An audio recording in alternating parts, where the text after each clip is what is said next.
Deus, Padre Cláudio Zua.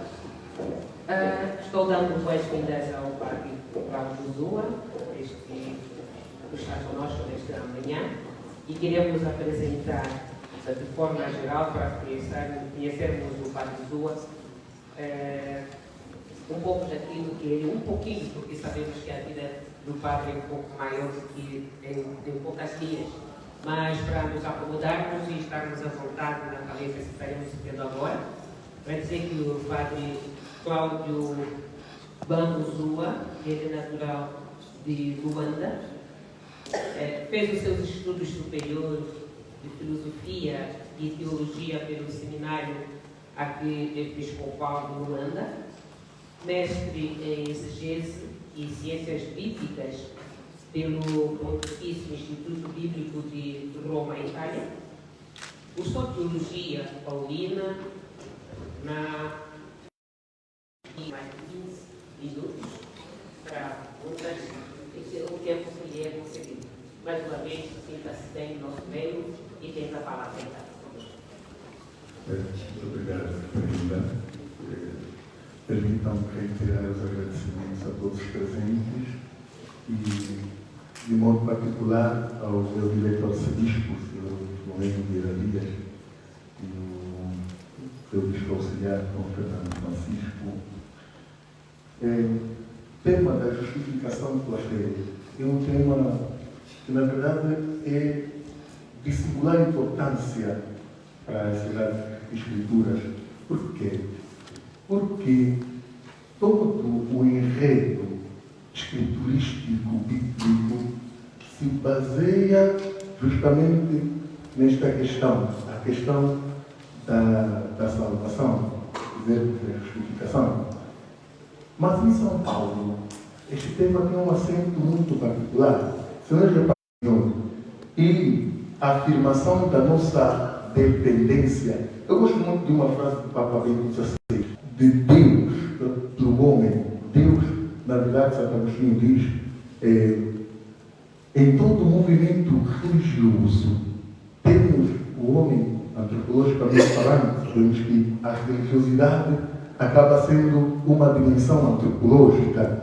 O homem que procura Deus, ou seja, enquanto dom, é necessário que o cristão, quero com isso dizer, se apoie na fé. Não?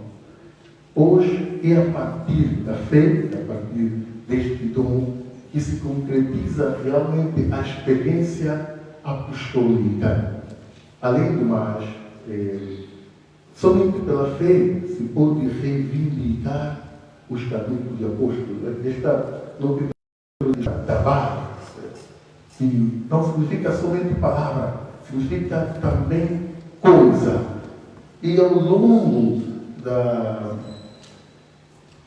história da salvação, esta palavra vai se personificando. Vai se personificando o quê?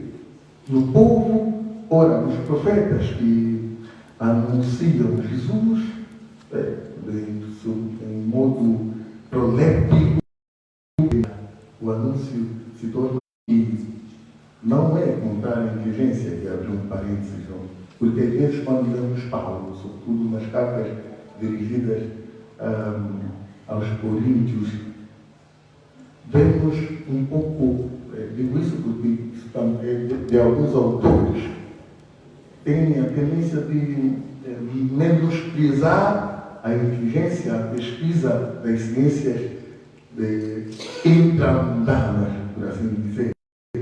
A escritura, ou ao nível da abordagem narrativa, se tende a chamar o caráter performativo da palavra. Esta palavra, inicialmente pronunciada por Deus, se torna elan para tudo aquilo a qual Deus se dirigiu. Deve se tornar também elan para a existência humana, para a existência de todos aqueles que creem. Se compreende quando nos desvincula do egoísmo e nos coloca numa condição no qual o Espírito se adapta à ação de Deus. A fé é também sacrifício, sim, é fidúcia, sim, é consagração, sim, mas é tudo isso quando todos esses elementos constituem uma atmosfera apropriada, um chão, um humus para a fecundidade espiritual. Agora sim, eu me sinto um pouquinho mais pronto para entrarmos na temática propriamente, porque a temática tem várias componentes. Useiro e vezeiro, permitam-me a expressão destes termos. Por isso, as suas profundas reflexões, primeiro inspiradas nas discussões com os judeus, com os fariseus, não só, dão a Paulo um arcabouço muito grande para reflexões muito profundas em relação à justificação. Por exemplo, os fariseus fundavam a salvação sobre as próprias obras. É verdade que poderiam dizer fariseus era da própria palavra perismo, separados, que acreditavam em Deus. Mas acreditavam em Deus, mas não se fiavam plenamente de Deus. Se fiavam muito mais. Levou Paulo a desenvolver um conjunto de reflexões que iam neste diapasão e dão resposta a estas questões levantadas pela existencialidade dos fariseus. Ou seja, Paulo faz com que nós voltemos a pensar na salvação. Paulo quer dizer que ter fé significa apoiar-se em Deus em vez de apoiar-se nos próprios meios. Nós daqui a pouco vamos chegar em Abacu, mas deixem-me fazer um pequeno adiantamento, porque a palavra de Abacu utiliza o verbo amar, é utilizado na forma chamada pifil, Naaman, e nas suas cartas vê-se o brilho com que Paulo escreve, com que Paulo entrega a mensagem. E nas antigas cartas tínhamos alguns elementos que eram primordiais. Hoje, se calhar, já não se ensinam as crianças a escrever cartas, se calhar tem outros modos, mas antigamente, os mais o exorto na Salutácio mostra, e neste exorto Paulo mostra o seu desejo de estabelecer certa sintonia com os seus destinatários, neste caso dos romanos, e até então ainda não tinham estado com ele. Por isso, além do habitual agradecimento, Paulo faz uma manifestação explícita do desejo de se encontrar com os seus irmãos de Roma.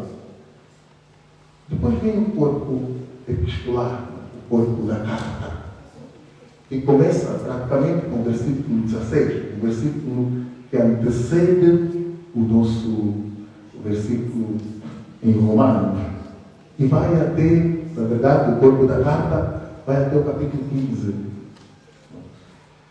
Mas estes dois versículos, o 16 e o 17, têm a tese principal da carta. Paulo quer apresentar nestes dois versículos a sua proposição, que assim se chama, a sua proposta, a tese. E esta tese de Paulo ocupará todo o enredo da carta, todos os próximos 10, 11 capítulos. Nestes dois versículos, os versículos 16 e 17, encontramos uma conexão estreita entre alguns termos. O termo Evangelion, porque já enunciei aqui, Dynamis do Teu, o termo soteria, salvação, o termo justiça de Deus, são termos todos conotados em sentido positivo. A chave de leitura da carta aos Romanos, a palavra Evangelion, a boa nova, a boa notícia, boa nova na sua primeira implicação teológica. A boa nova em Romanos tem uma primeira implicação teológica que é de acusamento seu, a justificação de Deus. E este sintagma, justificação de Deus, na verdade é há um escritor angolano que diz que é o homem da nossa abordagem. Tem um papel chave. Estas duas colocações têm como objetivo nos indicar, nos dizer que a carta vai se tornando cada vez mais clara, progressivamente mais clara. O assunto enunciado se vai tornando cada vez mais claro, convidando, esse é um convite que Paulo faz àqueles que escutam, que leem a carta, a se apaixonarem a cada versículo, se nós quisermos, a estarem cada vez mais interessados pela temática que se desenvolve. Por isso, esta expressão, normalmente cunhada como justificação de Deus, faz um paralelo, um chamado paralelismo sinonímico com a expressão que vem antes, no versículo 16, que é a potência de Deus, a Dynamis de Deus, e com a expressão que vem depois, que eu prefiro enunciar em latim porque é muito mais, aí é Deus, as promessas do Antigo Testamento. Enquanto caminhando na terra, a justiça de Deus é aquela sobre a qual Deus torna justo o ímpio. Fora das discussões de mérito ou de demérito, de etnia ou de status religioso, porque a salvação, que é a fé que é pâmpito estevonte, ou seja, para todos os crentes, salvação. Esta a fé, como vemos, deve ser sempre conotada cristologicamente. Ou seja, a fé deve ser sempre fé na palavra, que significa fé em Cristo. Porque Cristo e palavra no Evangelho se confundem. Cristo é a palavra de Deus encarnada, logo saxegênero, o verbo, a palavra, aquilo que Deus, no seu movimento intradivino, pronuncia, se pessoaliza, ganha carne. Por isso, São Paulo utiliza uma expressão que é uma expressão semitizante, de fé em fé, sempre neste versículo 17, epistelos espisim. Quer significar o quê? Que a justiça de Deus, para que seja efetiva, necessita de uma única e indispensável condição: a fé. E ao mesmo tempo aponta para um objetivo único: que o homem creia, que o homem acredite. Se nós vermos o Evangelho segundo São João, no episódio da ressurreição, das grandes mensagens que se passam, está justamente entre as grandes mensagens, está o momento em que Pedro e o discípulo amado chegam ao sepulcro e se diz: viu e acreditou. Dos verbos fundamentais, o verbo oral, que não tem nada a ver com o ver modo de acreditar, na verdade, não é um modo sensitivo. O verbo ver que aparece aí tem um significado de existência. Tanto é que, em algumas traduções muito técnicas, não se diz viu e acreditou. Se diz viu e o cai. Aí passa a ser não um cai meramente copulativo, passa a ser um cai semelhante a um gar. Então passa a ser um cai causal. Viu porque acreditou. Porque até aí não conseguiam ver. Não? É só ver que o andamento deste texto, João, ou Pedro, o discípulo amado, sai primeiro blepo, vem com os olhos da mente, depois pleoreu, depois oral. São João eles. Se colocados, ou quando colocados em crescendo, quando colocados numa situação em que se permita o seu progresso ao ponto de se tornar a fé do discípulo transparente, sinal, transparência, sinal próprio da atuação da palavra de Deus, transparência da atuação, da ação, da justiça de Deus e ponto de referência para os são eis. Com o uso destas duas preposições gregas, Paulo nos quer elucidar sobre os nossos limites humanos, mas nos quer dizer, porque estas duas preposições regulam o andamento semântico do texto, da retórica paulina.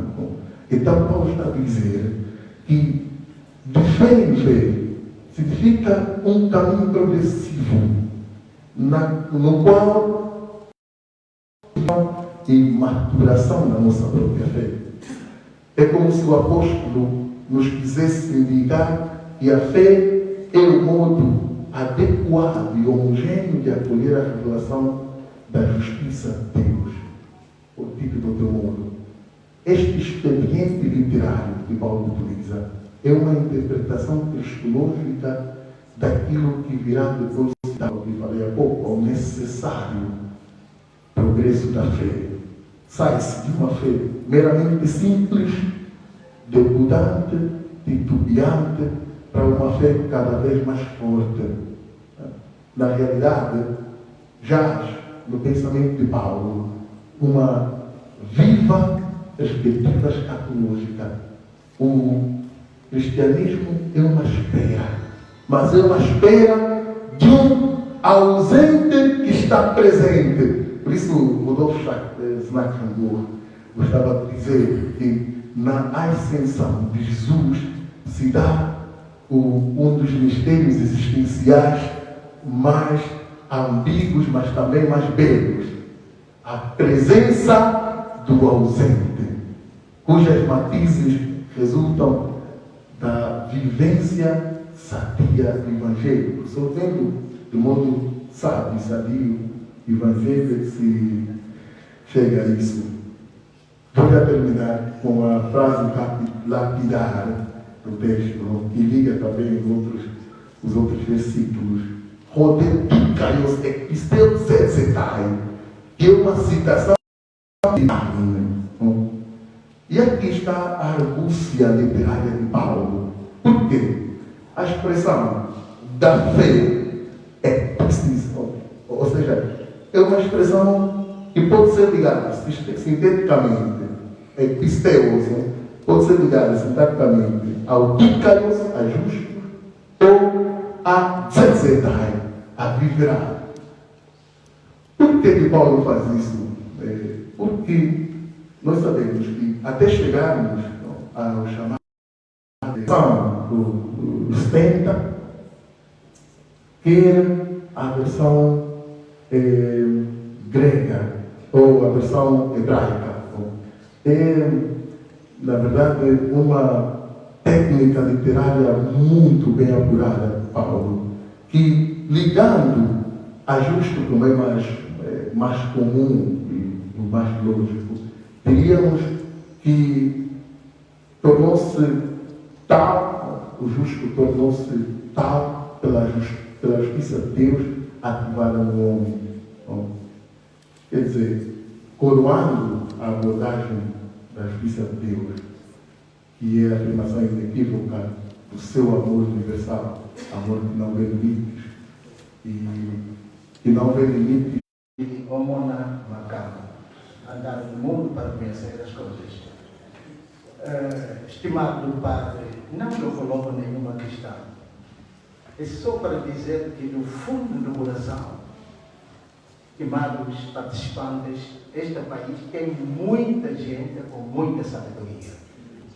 É um bom exercício bíblico, deu-nos uma grande lição mesmo, dizia a nossa. Mas, já bem, fala já.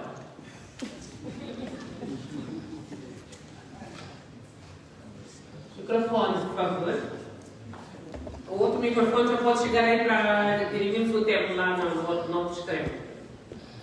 Muito obrigado pela palavra. Chamo-me Abel Chocolate, pastor da Igreja Evangélica de Angola, IEA. Não tiro nem sequer uma vírgula daquilo que falou o nosso secretário-geral da IEA em relação ao nosso preletor. É uma grande aula. A minha pergunta é a seguinte: logo ao início da explanação do nosso padre Zua, faz uma citação de alguém em relação à frase de tal maneira que deu o seu Filho unigênito, para que todo aquele que nele crê não pereça, mas tenha vida eterna. Como é possível um filho de Deus ser mendigo do seu próprio Deus? Queria uma explicação disso. Obrigado. Obrigada, Sr. Padre, obrigada pela técnica. Eu vou diretamente à minha pergunta, porque já me captar as matizes literais da nossa fala. Porque aqui o P, por exemplo, eu falei um pouco do genitivo subjetivo, genitivo objetivo, na linguagem, a pertença tem várias matizes. A gente pode ver esses matizes em sentido negativo e em sentido positivo. Por exemplo, eu quando digo isso que o Papa Bento XVI faz quando enuncia isso, quando diz Deus, está falando que nós somos dependentes de Deus. A mendicidade é um estado de dependência. Eu posso dizer, sei lá, essa terra é do meu pai, mas não significa que a terra pertence toda ao meu pai. Há terrenos que não lhe pertencem. Então, não indica dos católicos, sim, mas indica um tipo de pertença, não necessariamente a pertença de posse. Há a pertença de relação. Neste caso, é o chamado tipo de relação. Nós somos mendigos de Deus porque nós somos absolutamente dependentes de Deus. Se Deus não nos der o seu amor, o seu tato, o seu carinho, estamos. Nós entendemos, perfeito. A partir daí, a partir da nossa compreensão de fé, vamos dar resposta. Eu acredito que sim, porque a fé não significa fé em outra coisa para nós. É fé na palavra. E repito, não é a palavra escrita, é a palavra que é alguém que nos convida a nos personificar, para qual ele se personificou com a palavra. Tudo que foi dito, na verdade, é a palavra, porque é a palavra que não passa porque Cristo não passa. A palavra não passa porque alguém disse, alguém escreveu, não. A palavra não passa porque Cristo não passa. Então nós